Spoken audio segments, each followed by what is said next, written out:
Ignoring your credit report is not a strategy. So many people think that if they turn a blind eye to their credit, that it's going to help them. It actually has costs hidden associated with it by you ignoring your credit. Number one, if you ignore your credit, then you run it for simple things that you didn't think involved credit, such as insurance, then you get dinged and sometimes pay more.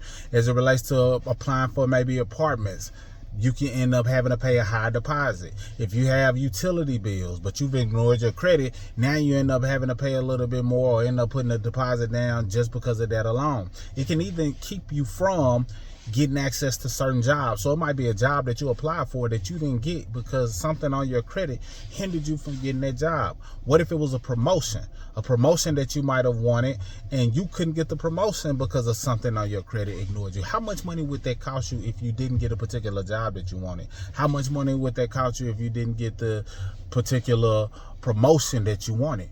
So thinking about these things lets you know that, you know what, it is a hidden cost associated with it. And notice, I haven't even talked about the fact that it's hidden costs associated with credit when it comes to applying for a vehicle.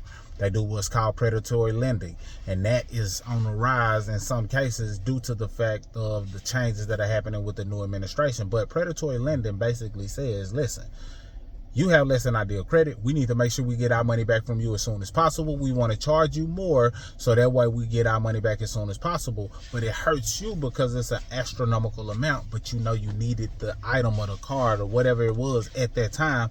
So you feel as though you have no choice. And since you feel as though you have no choice, you apply anyway. And now they maximize what they're able to make off of you having less than ideal credit. You see, they make the most money off of the people that had a poor credit. Predatory lending, to my point. So that's a hidden cost that I didn't even mention. The same is true with a home. Did you know that if you get a home with less than ideal credit, you may pay over $100,000 more? Really, it's $200,000 more depending on the home size than some people who might have the same home, live on the same block with the same specs as you have, all because you had less than ideal credit and chose to ignore your credit. So a lot of times when people hear that it's an investment associated with finding out how to do their credit themselves and or finding out how to hire some help, then they realize, oh, it's a cost associated with it, so they hide from it and say, I'm not paying that cost. Well, it's costing you anyway. And if it's costing you anyway, you need to figure out a way to minimize the cost associated with it. And once you minimize that cost, now you put that money back into your pocket. What do I mean by minimize the cost? Well, if you know that it's costing you anyway with all of the things that I listed, then you investing in yourself to restore your credit, whether you invest in our program that has the DIY credit, you can get started for like $50 a month. I just say that. And now you're able to get access to the very tools that have helped people get 700, 750, 800 plus credit. That's an option.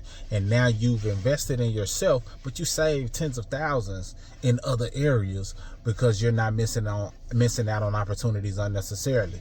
Secondly, if you want it done for you, it's a higher investment. You know, you can get started for a couple $100 a month, and basically we'll be doing the work for you on your behalf and educating you along the way, giving you guidance and tips of things that you can do along the way to basically take your credit to the next level. But that investment in yourself positions you to not pay those hidden fees that come along with ignoring your credit. So hopefully you got some value. Hopefully this makes sense. Hopefully this benefits you in some way, shape, form, fashion. Mr. Smith signing out. And if you need anything that we got access to, it's in the description. Free credit class, etc. Salute.